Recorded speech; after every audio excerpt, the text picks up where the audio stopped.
अब देखो most important, ये बहुत इंपॉर्टेंट पॉइंट है, कई बार सवालों में पूछा गया, इंटरव्यूज का फेवरेट सवाल बन जाता है क्या? अभी सवाल क्या बनता है, ध्यान से सुनो। बोलेगा एल की वैल्यू, ये जो एल है, अगर इसकी वैल्यू 2 टाइम्स ऑफ ए के बराबर व्हाट सर, स्मॉल एल की वैल्यू फॉर इकोनॉमिकल सेक्शन। जब आप शिप यार्ड पर क्या सवाल आता है, एक शिप यार्ड का सवाल कैसे, तो जब भी सपोर्ट अवे जाएंगे तो आपको maximum sagging bending moment, support पास आएंगे, पास आना मतलब हक करना, हक कर। Hello civil engineers, welcome to our YouTube channel civil Yoddha by Unacademy. India में होने वाला कोई भी एग्जाम जिसमें सिविल इंजीनियरिंग पूछी जाती है तो एसएफडी बीएमडी के कॉन्सेप्ट्स और उस पर सवाल पूछे जाते हैं। एसएफडी बीएमडी में कुछ वन लाइनर्स क्वेश्चन आते हैं जो लगातार आपसे पूछे जा रहे हैं, वो आपको पता होना चाहिए। तो ये छोटे से वीडियो में मैं आपको सारे ऑब्जेक्टिव क्वेश्चंस जो बनते हैं ना, उनको मैं क्लियर कर जाऊंगा, जो भी थ्योरी पोर्शन उसमें पूछा जाता है। ठीक है, चलो शुरू करते हैं। तो सबसे पहली बात आती है कि ये एसएफडी बीएमडी है क्या। तो मैं अगर आपसे बोलूं कि एसएफडी और बीएमडी को लेके आपके माइंड में एक फ्रेम में बना दे रहा हूं क्या। अगर आप स्ट्रक्चर की बात करते हो तो स्ट्रक्चर में दो चीजें आपको पढ़नी होती है, एनालिसिस करना और डिजाइन करना। डिजाइन करने का मतलब है आप आरसीसी और स्टील में ये सब जानोगे कि स्ट्रेंथ क्या है स्ट्रक्चर की, और एनालाइज करने का मतलब होता है कि उसमें कितने फोर्सेस लग रहे हैं और उसके उन फोर्सेस लगने के कारण कितने इंटरनल फोर्सेस जनरेट हो रहे हैं। इस सब की स्टडीज आप स्ट्रेंथ ऑफ मटेरियल और किसमें करते हो, आप थ्योरी ऑफ स्ट्रक्चर में करते हो। तो जब मैं आपसे बात करूं strength of material, strength of material में ही आप एसएफडी बीएमडी कॉन्सेप्ट पढ़ते हो। चलो ये मैंने बेस बना दिया है आपके लिए। अब देखो क्या, आपने किसी भी मेंबर पर जब लोड लगाया, उस लोड को लगाने के कारण उसके अंदर इंटरनल स्ट्रेसेस जनरेट होती हैं। वो मेंबर बेंड नहीं होना चाहेगा, वो मेंबर स्लाइड नहीं होना चाहेगा, इसके अगेंस्ट वो रेजिस्टेंस देगा। और ये रेजिस्टेंस 3 प्रकार के होते हैं। कौन कौन से? पहला होता है एक्सियल फोर्स, दूसरा होता है शियर फोर्स, और तीसरा होता है आपका बेंडिंग मूवमेंट। तो क्या अगर आपसे बोलूं कि सर जो इंटरनल रेजिस्टेंस मेंबर ने दिया अगेंस्ट स्लाइडिंग और अगेंस्ट शियर, उसको क्या बोल दोगे आप? सर शियर फोर्स बोल दिया। और अगर आपसे बोलूं कि जो इंटरनल रेजिस्टेंस मेंबर ने दिया अगेंस्ट बेंडिंग मूवमेंट, आप सॉरी अगेंस्ट बेंडिंग, तो उसको क्या बोल दिया जाएगा? बेंडिंग मूवमेंट बोल दिया जाएगा। और ये कहानी लास्ट वीडियो में मैंने मूवमेंट वर्सेस बेंडिंग मूवमेंट की आपको बता रखी है, वो जरूर देखिए। ठीक है, चलो। और जब इन शियर फोर्स और बेंडिंग मूवमेंट का ग्राफिकल रिप्रेजेंटेशन करने की बात आ जाए तो आप क्या बोल दोगे इसको? सर ये हो जाएगा आपका एसएफडी और बीएमडी। क्या मतलब सर? तो मैंने आपको लिख के दिया SFD, SFD is for shear force diagram और BMD is for bending movement diagram. तो यहां से इजाद होता है एसएफडी और बीएमडी का, ये बात आपको बता दी। फील होना जरूरी है, आपको ये पता चल गया शियर फोर्स और बेंडिंग मूवमेंट इंटरनल रेजिस्टेंस है मेंबर के, और जो मेंबर का के ऊपर लोडिंग लग रही है उस कारण से ये जनरेट होते हैं। क्लियर बात है? ओके। अभी देखो ध्यान से, आपको एसएफडी बीएमडी बनाने होते हैं, उसके स्टेप्स मैं बता दे रहा हूं आपको। अगर बोलेगा कि shear force bending movement diagram बनाओ, तो सबसे पहला स्टेप क्या है? आप कैलकुलेशन करोगे। किस चीज की कैलकुलेशन? आप रिएक्शन की कैलकुलेशन करोगे। रिएक्शंस आपको निकालनी होती, तो सबसे पहले स्टेप में लिख के दिया कैलकुलेट सपोर्ट रिएक्शन। तो कैसे निकालोगे? इक्विलिब्रियम कंडीशन को यूज करके रिएक्शंस निकाली जाती है। कौन सी इक्वेशन हमारे पास है? 3 इक्वेशन है। Summation fx is equal to 0, summation fv is equal to fy is equal to 0 और समेशन mz इक्वल टू 0। मतलब क्या सर? सारे हॉरिजॉन्टल फोर्सेस का समेशन कर दो, 0 के इक्वेट कर दिया। सारे वर्टिकल फोर्सेस का समेशन कर दो, 0 के इक्वेट कर दिया। और सारे मूवमेंट का समेशन कर दो, 0 से इक्वेट करके आप क्या निकाल सकते हो? सर आप रिएक्शंस निकाल सकते हो, सपोर्ट रिएक्शन। जब आपकी सपोर्ट रिएक्शन आ गई तो अब आपका दूसरा स्टेप होना चाहिए, हर एक क्रिटिकल पॉइंट पर आपको शियर फोर्स की वैल्यू निकालनी है। तो आप कैसे निकालोगे वो आपकी अलग कहानी है, बस मैं आपको यहां पर स्टेप्स बता दे रहा हूं। क्या? Calculate value of shear force eight critical points. Critical points पर आपको शियर फोर्स की वैल्यू निकालनी है। अब ये क्रिटिकल पॉइंट क्या है ये सब हम जानेंगे अभी।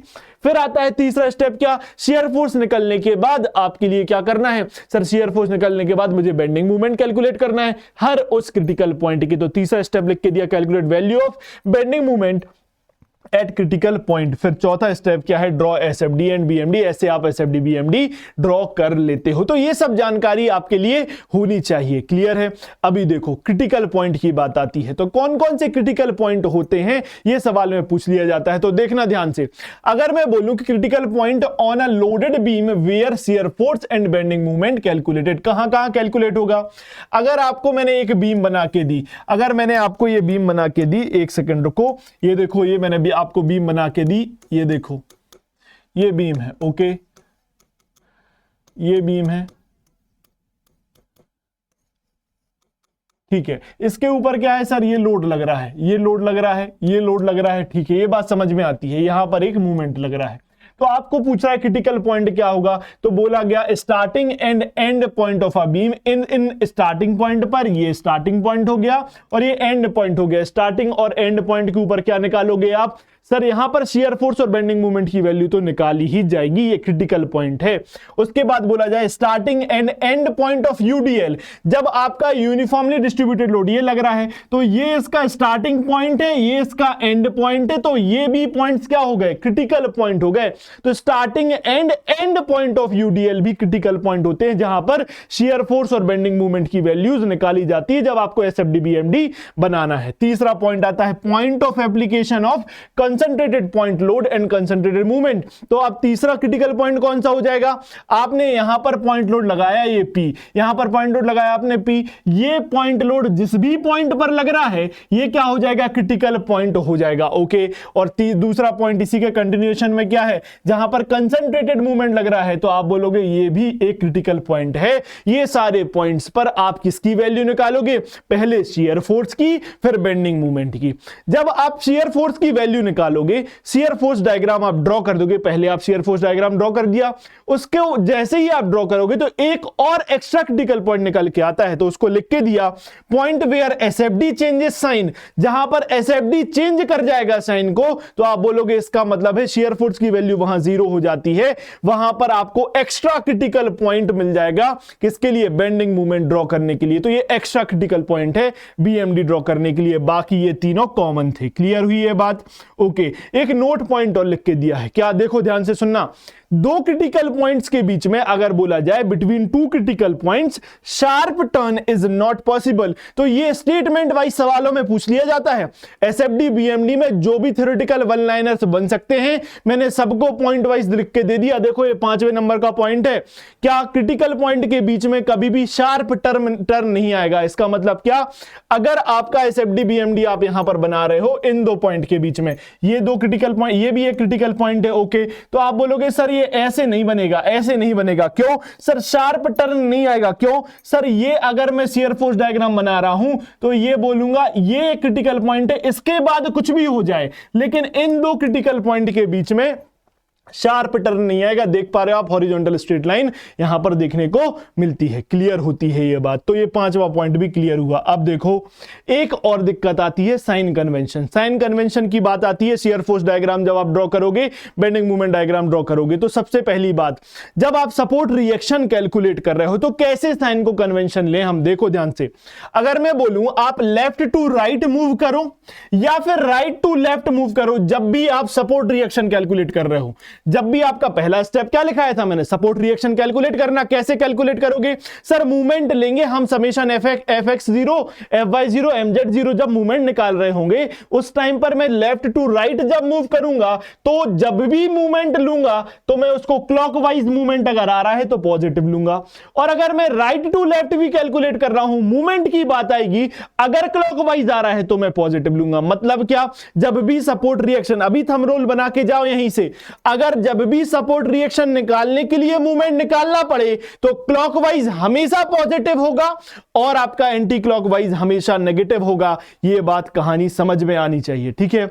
अब आपने सपोर्ट रिएक्शंस निकालनी, बेंडिंग मूवमेंट निकालना है। क्या सर, बेंडिंग मूवमेंट के लिए ध्यान से सुनो, जब आप लेफ्ट टू राइट मूव कर रहे हो स्पान पर, कहां लेफ्ट टू राइट मूव कर रहे हो, तब बेंडिंग मूवमेंट के केस में क्लॉकवाइज पॉजिटिव होता है, क्लॉकवाइज पॉजिटिव होगा, और राइट टू लेफ्ट के केस में एंटी क्लॉकवाइज साइज नेगेटिव होगा, ये कहानी भी समझ में आती है। आपको पीडीएफ टेलीग्राम लिंक डिस्क्रिप्शन में मिल जाएगी, उसमें मैं दे दूंगा। ये सारी चीजें आपको लिखना नहीं है, आपको मिल जाएगी पीडीएफ, उसके बाद आप बैठकर अपनी कॉपी में जरूर लिख लेना। ये छोटे छोटे पॉइंट्स पूछे जाते हैं और हेल्प होते हैं आगे क्वेश्चंस करने के लिए। क्लियर हुई ये बात? नेक्स्ट, अभी देखो ध्यान से, अगर एक और साइन कन्वेंशन की बात करूं, अगर आप शियर फोर्स डायग्राम बनाने पर आते हो, अभी तो आपने क्या की, यहां पर आपने सपोर्ट रिएक्शन कैलकुलेट करी, उसके लिए साइन कन्वेंशन है, बेंडिंग मोमेंट कैलकुलेट करने के लिए साइन कन्वेंशन है, ये कैलकुलेट हो चुके हैं। आप नेक्स्ट स्टेप पर आ चुके हैं, स्टेप नंबर 4, आपको ड्रॉ करना है एसएफडी और बीएमडी। जब भी आप एसएफडी और बीएमडी ड्रॉ करोगे तो क्या सर, जब भी मुझे शियर फोर्स डायग्राम ड्रॉ करना है तो मैं कैसे साइन को लूं? आप देखते हो कि प्लस लिखा है, कहीं माइनस लिखा है, कैसे?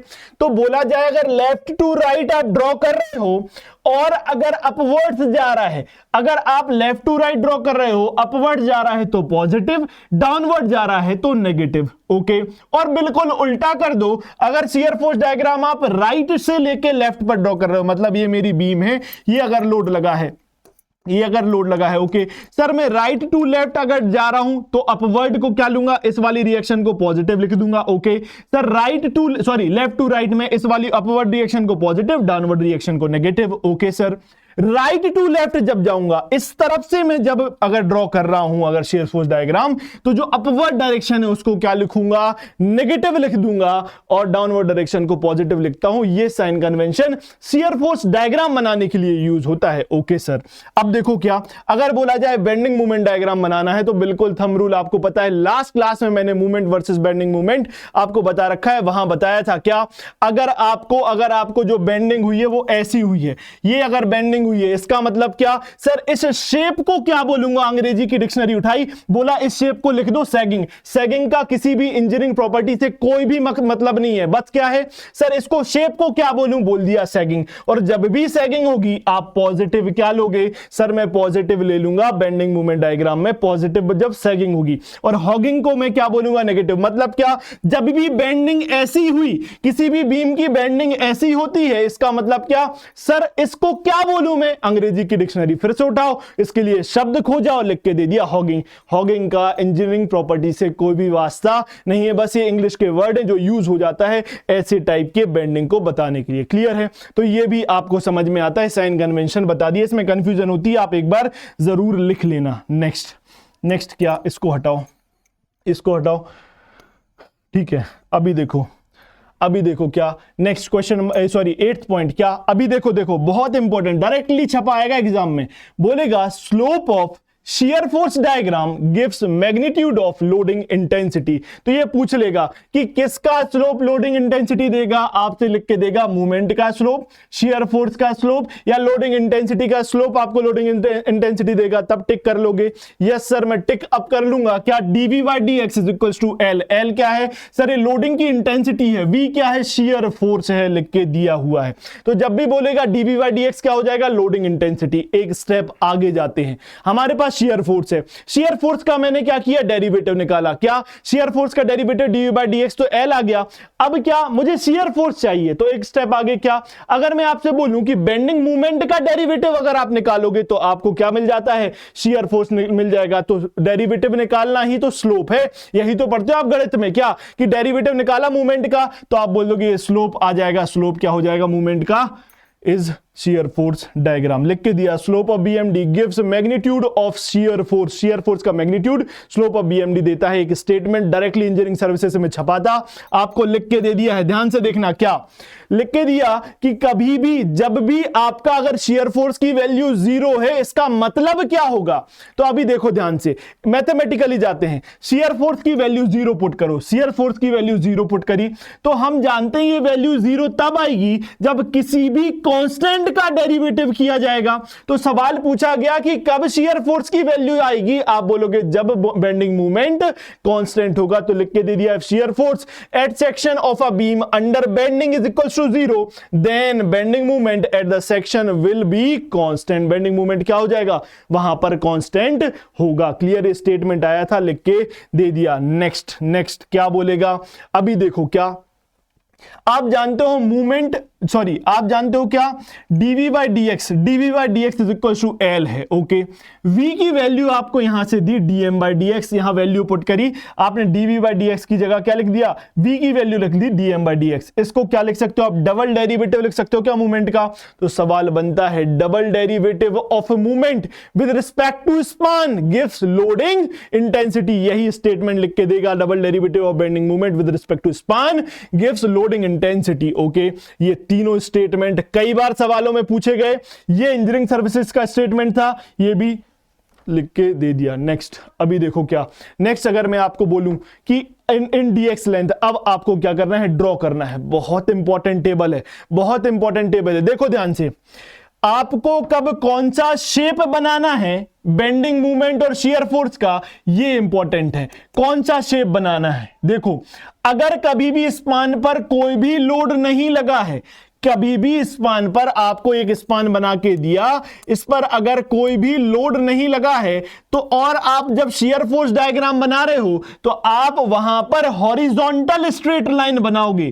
कैसा शेप बनेगा, हॉरिजॉन्टल स्ट्रेट लाइन। तो सवालों में अब आपको क्या टफ बनाना है, तो वो कैसे ऑब्जेक्ट में लिख देगा, लिख के दे देगा for no loading condition shape of shear force diagram क्या होगा, आप बोलोगे हॉरिजॉन्टल स्ट्रेट लाइन। फिर पूछ देगा shape of bending movement diagram क्या होगा, आप बोलोगे इंक्लाइंड स्ट्रेट लाइन। तो लिख के दे दिया इंक्लाइंड स्ट्रेट लाइन। इसका मतलब है जब भी मैं इसका शियर फोर्स बनाऊंगा, ये अगर कोई भी रिएक्शन आएगी, रिएक्शन मैं कैलकुलेट कर लूंगा। सर आता है मुझे कैलकुलेट करना, ओके, तो मैंने ये बनाया, ये कुछ भी नहीं है बीच में, तो बिल्कुल हॉरिजॉन्टल स्ट्रेट लाइन जाएगी और आपको ये डाउनवर्ड रिएक्शन यहां पॉजिटिव, ये शियर फोर्स डायग्राम बन गया। ये बोल रहा है हॉरिजॉन्टल स्ट्रेट लाइन। लेकिन सर जब मैं बेंडिंग मूवमेंट डायग्राम बनाऊंगा तो ये ऐसे नहीं बनेगा। क्यों नहीं बनेगा सर, बेंडिंग मूवमेंट डायग्राम इसलिए ऐसे नहीं बनेगा क्योंकि पहली बात तो यहां पर कोई भी मूवमेंट नहीं है, तो वैसे भी बीएमडी इसका बनेगा ही नहीं। लोड आपको लगाना होगा। मैंने यहां पर एक लोड लगा दिया, लगाया मैंने लोड, सर मैंने लोड लगाया, तो बेंडिंग मूवमेंट डायग्राम, ये खाली स्पान है, इस पी पॉइंट तक, ए से पी पर जाने में खाली स्पान है, तो ये कैसी इंक्लाइंड लाइन आएगी,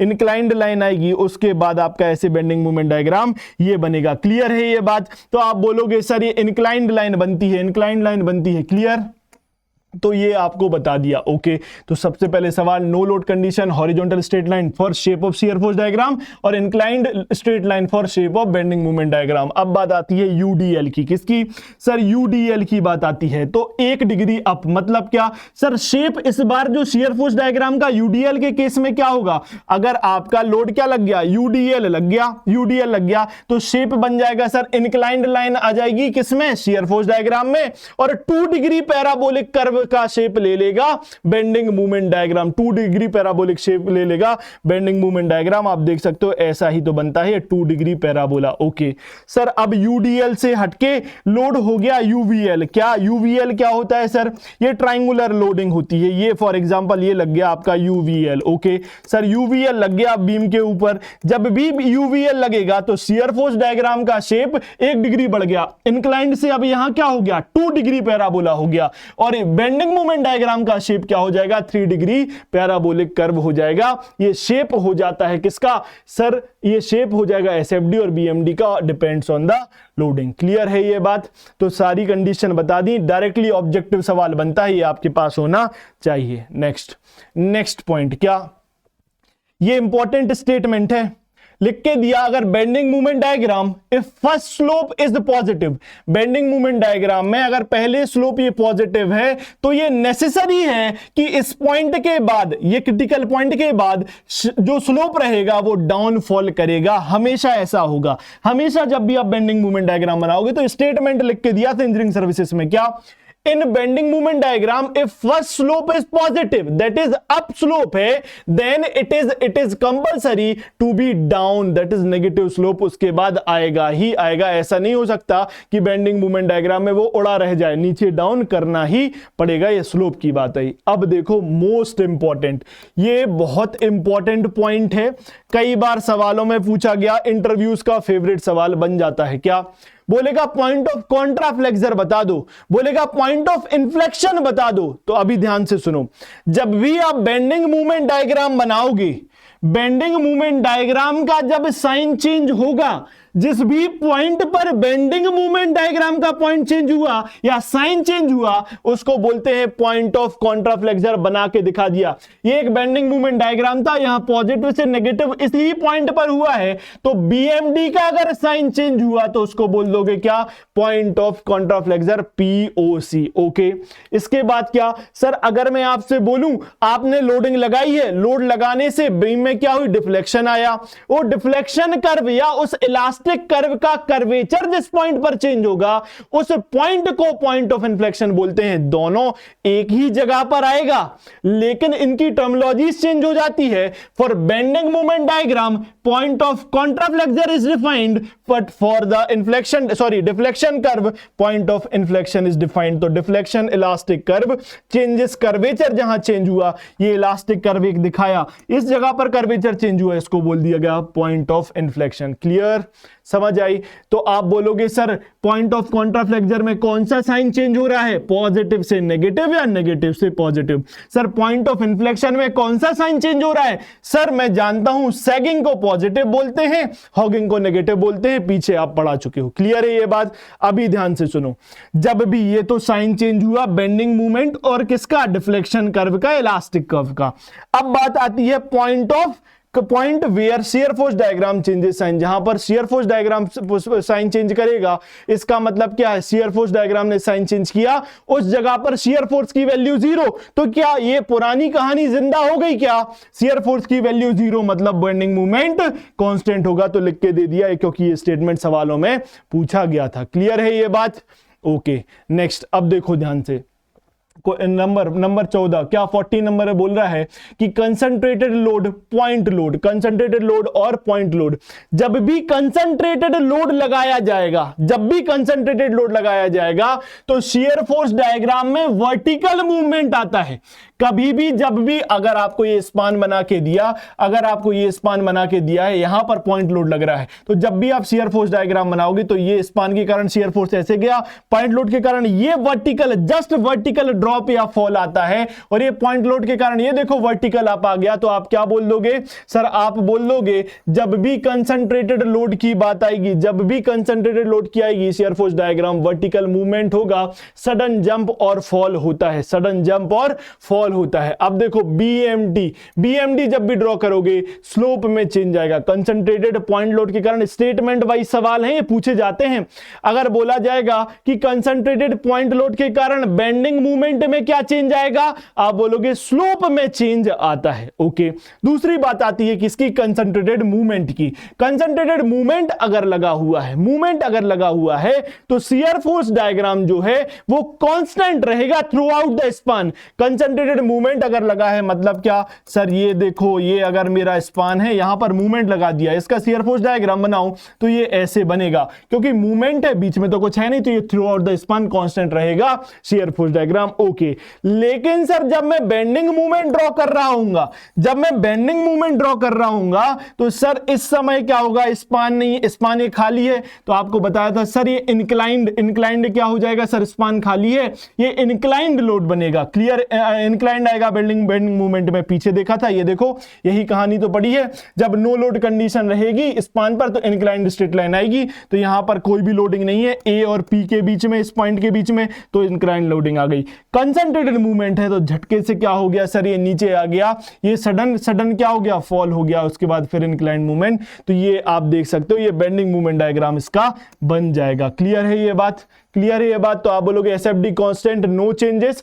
फिर बीएमडी क्या, वर्टिकल मूवमेंट, सडन जंप और फॉल होता है। ओके, नेक्स्ट अब देखो 16 में क्या, 16 बोल रहा है पॉइंट्स, देखो ध्यान से, points where shear force maximum and minimum, the tangent drawn at these point are always parallel। मतलब क्या सर, अगर मैं आपसे बोलूं कि ये आपकी बीम थी, यहां पर पॉइंट लोड लग रहा था और यहां पर ये था, देखो अगर मैं आपसे बोलूं कि सर आप एक काम करो, इसका एसएफडी बनाओ, तो मैंने एसएफडी बनाया, ये इसका एसएफडी बना, ये देखो एसएफडी बना, पॉजिटिव नेगेटिव। ओके सर, ये इसका मिनिमम शियर फोर्स पॉइंट है, ये इसका मैक्सिमम शियर फोर्स पॉइंट है।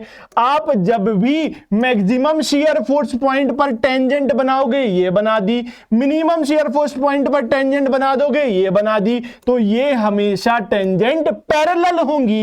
ये स्टेटमेंट लिख के दिया था, ये कोई भी ऐसे बहुत इंपॉर्टेंट सवाल नहीं है, लेकिन आपको घुमाना है उसको shear force bending moment diagram से कैसे ऑब्जेक्टिव सवाल बने, इसलिए ऐसा लिख के दे दिया। अब बन जाएगा क्या, points where share force maximum and minimum the tangent drawn at these points are always parallel. Clear है ये बात? नेक्स्ट, अभी देखो ध्यान से, एक बहुत इंपॉर्टेंट क्वेश्चंस पूछे जाते हैं बेंडिंग मूवमेंट डायग्राम से। आपको ये सवाल पूछे जाएंगे और ये लगातार पूछे भी जा रहे हैं। ये थ्योरेटिकल कॉन्सेप्ट मैं बता रहा हूं, क्योंकि ये लेक्चर पूरा थ्योरेटिकली डेडिकेटेड है, जो भी आपको ऑब्जेक्टिव सवाल बनते हैं। देखो क्या बोलेगा, both side overhang with UDL case, overall length कितनी है सर? ओवरऑल लेंथ कितनी है? Overall length is equals to capital L. ये पूरी बीम है, लाल कलर से बीम दिखाई, इस पर यूडीएल लगा हुआ है, ओवरहैंग है। ओके सर, ये कैपिटल एल इसकी पूरी लेंथ है।